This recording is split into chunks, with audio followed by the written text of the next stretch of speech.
محمد العياشي العجرودي سكوب جديد، ديما فما جديد للملعب القابسي. الحاج قال لك وقفت انا مع الملعب القابسي ما عادش نسيب تو. يعطينا سكوب جديد نتاع الجنوبيه باش تبث ان شاء الله في القريب العاجل في السيزون الجاي نقولوا ان شاء الله بقدرة ربي جميع يعني المقابلات الملعب القابسي والتمارين وكلها فهمتي باش كلها تمر على الجنوبيه، وان شاء الله السياج نتاع قابسي يتحل هو كامل توا فهمتي، باش التدريبات هو كل يوم معناها كل ما يصير في ساعه فيما يخص الملعب القابسي كل يوم ان شاء الله نشره يوميه. ويعني المقابلات الجمهور خارج اراضي الوطن ينجموا يتفرجوا على الجنوبيه على المباشر، يتبعوها اللاعب لا يتبعوها وان شاء الله يتفرجوا عليها على المباشر ان شاء الله. ان شاء الله هذا خبر باهي سي صبر.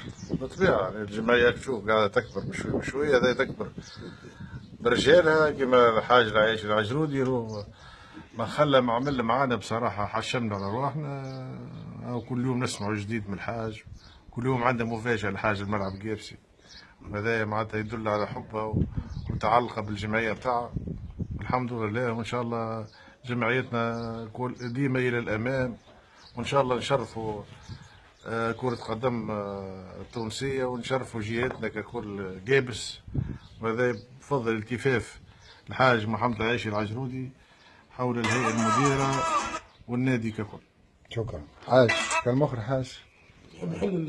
شنو حاج؟ شو تحط لنا حاجة؟ كلمة أخرى، هذه الكلمة الأخرى يا أخويا باش تسلط الكلمة الأخرى.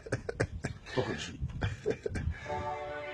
هاي الكلمة الأخرى غادي تظل. ما تفهم شيء، نبي نفهم ما تفهم شيء، مش فاهم ما تفهم شيء، نبي نفهم ما تفهم شيء، زول حبيبي مهبني لخبطني ما فهمت شيء، لا قبل ولا بعد شيء، سقع عليك سقع علي ما فاهم شيء ما فاهم شيء ما فاهم شيء ما فاهم شيء.